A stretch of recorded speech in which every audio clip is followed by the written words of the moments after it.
4-এরও নিচে থাকতেও পারে, আলোচনা সাপেক্ষে বিক্রি হবে। এটার দাম হইতেছে 3,40,000। এটার দাম চাইতেছি আমি 2,95,000 টাকা। এই গরুটার দাম চাইতেছি আমি 4,50,000 টাকা ভুট্টিটা সহ। এটার দাম চাইতেছি আমি 2,25,000 টাকা।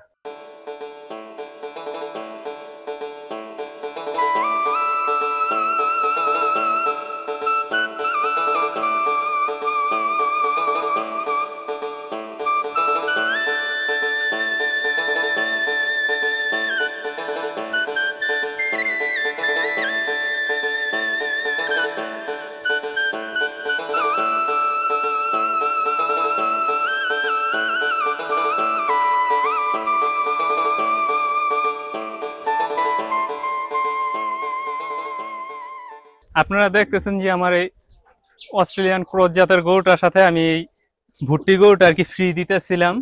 স্যার এই গরুটার সাথে এই গরুটা আনা হয়েছিল, কিন্তু এই গরুটার সাথে এই গরুটা ফ্রি। যদি কোনো দর্শক নিতে চায় তাহলে এই ফ্রিজিয়ানটার সাথে এই ভুট্টি ছোট গরুটা আর কি ফ্রি। তবে এই গরুটার দাম চাইতেছি আমি 4,50,000 টাকা ভুট্টিটা সহ। এরপরে স্যার আলোচনা সাপেক্ষে বিক্রি হবে। যদি কোনো ক্রেতা পছন্দ করে তাহলে আসবেন, দেখবেন, তারপরে নিবেন। না, এখন আপনি কি এটা দামের সাথে যুক্ত করে ফ্রি ধরছেন নাকি আপনি কি ফ্রি ধরছেন? এটার বডি ওয়েট কেমন আছে? এটার 4.5 লক্ষ টাকা দাম একটু বেশি বেশি হয়ে যাচ্ছে না? আর ফ্রিজিয়ান গরু বডি ওয়েট তো এটা আমি তো ধারণা করতেছি যে 750-র মতো লাইভ ওয়েট হবে। 750? জি স্যার, আমার অনুমান সেটা। স্যার আমি তো বলতে পারবো না যে 1000 কেজি 900 কেজি, কারণ আমি তো গরু স্কেলে উঠাইছি আগে, আমার একটু ধারণা আছে। তোমরা দেশের আসল নায়ক বলবে বিশ্ববাসী, আর কেঁদো না বাংলার কৃষক, ফোটাও মুখে হাসি। আসসালামু আলাইকুম, এগ্রিকালচার নিউজ চ্যানেলের পক্ষ থেকে স্বাগত জানাচ্ছি। আমি ডক্টর বায়েজিদ মোড়ল। বন্ধুরা, আজকে আমি এসেছি মুন্সিগঞ্জ জেলা শ্রীনগর উপজেলার রাড়িখাল ইউনিয়নের প্রাণীমণ্ডল গ্রামে। এই গ্রামে একটা চমৎকার সুন্দর গরুর খামার আছে, যার নাম মা বাবার দোয়া এগ্রো। আমার পাশে দেখতে পাচ্ছেন ইয়াং ছেলে সম্রাট। আমরা কিন্তু বিগত 2-3 বছর ধরে সম্রাটের খামারে আসি এবং তার গরুগুলো দেখি, এবং সে সব সময় এই শ্রীনগরের ভিতরে একটা তাক লাগানো গরু তৈরি করে। চলুন আগে খামারের ভিতরে যাই, তারপরে সম্রাটের সাথে আমরা গল্প করবো।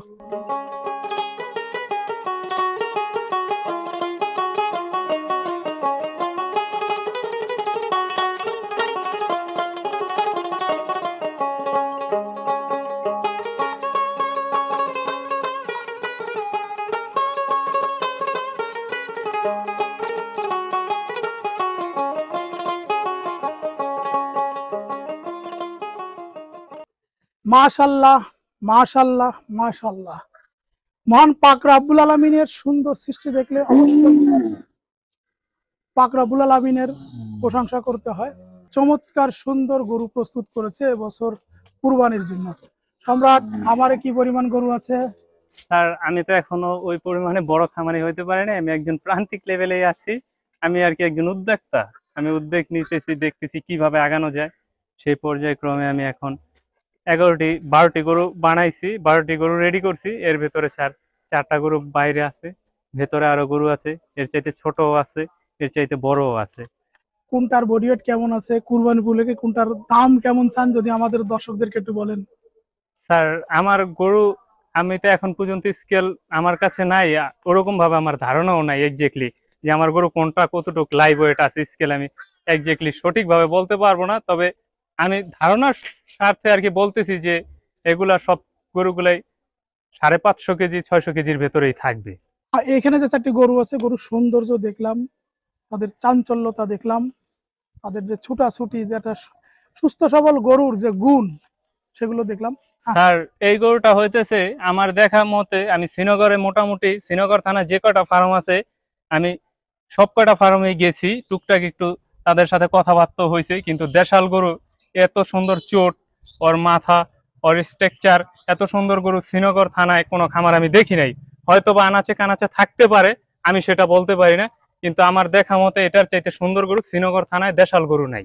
স্যার আমার গরুর দাম চাইতেছি আমি, স্যার এই গরুটা আর কি আলোচনা সাপেক্ষে বিক্রি করব। পাশের যে গরু 3টা আছে আমি এই 3টার দাম চাইতেছি। তারপর এটা কেমন আলোচনা হলে কেমন দাম? আলোচনা স্যার 4-এরও নিচে থাকতেও পারে, আলোচনা সাপেক্ষে বিক্রি হবে। কাস্টমারের সাথে আসবো, কথা হবে, তারপরে বিক্রি হবে। পাশে যে গিরটা কেমন দাম আসবে? এটা স্যার আমি স্যার আশা করতেছি 3,20,000 টাকা। 3 লক্ষ। তারপরও স্যার আলোচনা সাপেক্ষে বিক্রি হবে। এটা স্যার দেশালের সাথে ব্ল্যাক শাহিওয়ালের, কিন্তু এই গরুটা স্যার অনেক সুন্দর একটা গরু, কিন্তু ওইটার চাইতে এটাও কোনো অংশে কম না।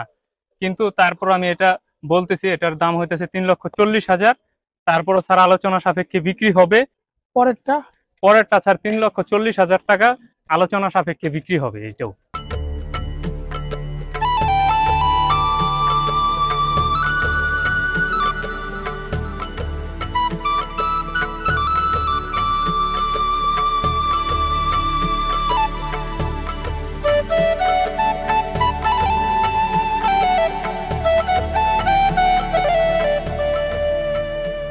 স্যার এই গরুটা হইতেছে আমার ফার্মের একটা শাহিওয়াল গরু।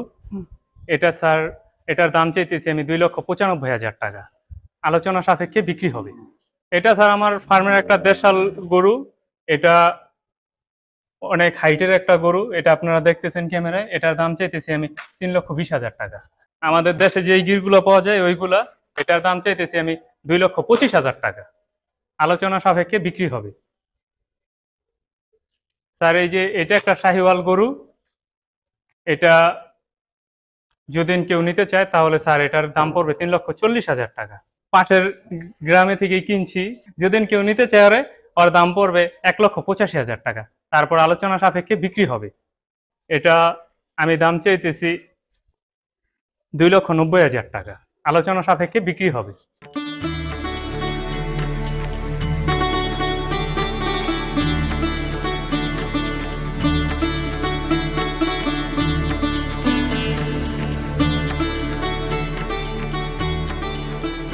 আমরা অন্য খামার থেকে গরু না কিনে আপনার খামার থেকে কেন গরু কিনবো? স্যার লোকে বলে যে অর্গানিক পদ্ধতি, অর্গানিক পদ্ধতি কি সেটা আমার খামারে আসলে দেখতে পারবো যে অর্গানিক পদ্ধতি কি। আমার ফার্মে একটা ইলেকট্রিসিটি ফ্যান নাই, সেটা একদম খোলামেলা, আমি ইলেকট্রিক ফ্যান দেই নেই। তারপরে স্যার আমার খামারের পাশে দেখতেছেন যে এই ঘাসের জমিগুলো, এগুলো সব আমার ঘাসের জমি। হুম। এই গরুগুলাকে আমি দানাদার খাদ্য খুবই কম দেই। হুম। আমি সম্পূর্ণ ঘাসের ভেতরে অর্গানিক পদ্ধতিতে আছি। কোনো প্রকারের মেডিসিন দিলে, আমার ঘরে ফ্যান না দিলে গরু অসুস্থ হইতো। আপনারা তো দেখলেন আমি গরু ছাড়ার পরে 4-5 জন ধরে রাখতে লাগে, নাকের ভেতরে দড়ি দেওয়া। তারপরেও এই গরুগুলা কতটা সুস্থ সবল সেটা আপনারা কাছে না আসলে বুঝতে পারবেন না যে আমাদের গরুটা কতটা সুস্থ সবল। হুম। এই কারণে আসবে কাস্টমার আইসা দেখুক যে আমাদের গরুটা কতটা সচ্ছল, কতটা সুস্থ গরু। কারণ কোরবানি যেহেতু দিতে হবে, কোরবানি দিতে হলে আমাদের সুস্থ গরুটাই কোরবানি দিতে হয়। সুস্থ সবল গরু মন পাক রাব্বুল আলামিনের সন্তুষ্টির জন্য আমরা উৎসর্গ করি কুরবানিতে। এবং বলা হয়েছে শিং ভাঙা যাবে না, পা ভাঙা যাবে না, খোলা যাবে না, রোগাক্রান্ত যাবে না। তাহলে আমরা কি করে বুঝবো যে এই গরুটাতে রোগ নাই? আমরা হাট থেকে যে গরু কিনি, অনেকেই বলে যে ওর ভিতরে অনেক কিছু পুশ করা আছে, অনেকে অনেক ধরনের কিছু বলা হয়, বা অনেক সময় ওই ধরনের কিছু প্রমাণও পাওয়া যায়। কিন্তু খামার থেকে গরু সংগ্রহ করলে কিন্তু এই জায়গা থেকে নিরাপদ থাকা যায়। কারণ একজন খামারি কখনোই সে তার অসুস্থ গরু কুরবানির জন্য একজন কুরবানিদাতার কাছে বিক্রি করে না, করবে না। কারণ এটা তো খামার, এটা স্থায়ী জায়গা। যে এই যে সম্রাটের এই প্রাণী মণ্ডলে তার বাড়ি, এখানে তার খামার। সে একটা অসুস্থ গরু বা একটা খারাপ গরু একজন মানুষকে কিভাবে দেবে? যদি কোনো খারাপ গরু দেয় তাহলে তো সে এসে আবার ধরবে। এইটা কিন্তু খামারের গরু কেনার সব থেকে বড়ই। আরেকটা কথা বলবো যে আমরা যারা কুরবানি দেই, কিছু মানুষ আছে আমরা হাট থেকে গরু সংগ্রহ করি, কিছু মানুষ আছে আমরা খামার থেকে গরু সংগ্রহ করি। খামার থেকে গরু সংগ্রহ করলে এক হয় যে গরুর দিকটা নিশ্চিত থাকা যায় যে গরুটা খুব ভালো হবে এবং তার মিট কোয়ালিটি ভালো হবে। এর পাশাপাশি কি পরিবারের সবাইকে নিয়ে আসা যায়। যেমন আমরা যদি এই মাওয়া রোড দিয়ে আসি, কত সুন্দর পরিবেশ। মাওয়া রোড দিয়ে ঢুকে শ্রীনগর রোডে বা শ্রীনগরে এসে এখানে শ্রীনগর উপজেলা রাড়িখাল ইউনিয়ন প্রাণীমণ্ডল গ্রাম, চারিদিকে গেলেন সবুজ প্রকৃতি, এই যে আম গাছ, সবকিছু মিলে যদি পরিবারের আপনার গৃহিণী বা আপনার স্ত্রী, কন্যা, পুত্র, পরিবারের সবাইকে নিয়ে কিন্তু এরকম খামারে আসা যায় এবং এসে কিন্তু গরু বুকিং দেওয়া যায়। সাধারণ আমাদের ভিডিওটা দেখে যদি কেউ গরু বুকিং দিতে চায় তার সিস্টেমটা কি?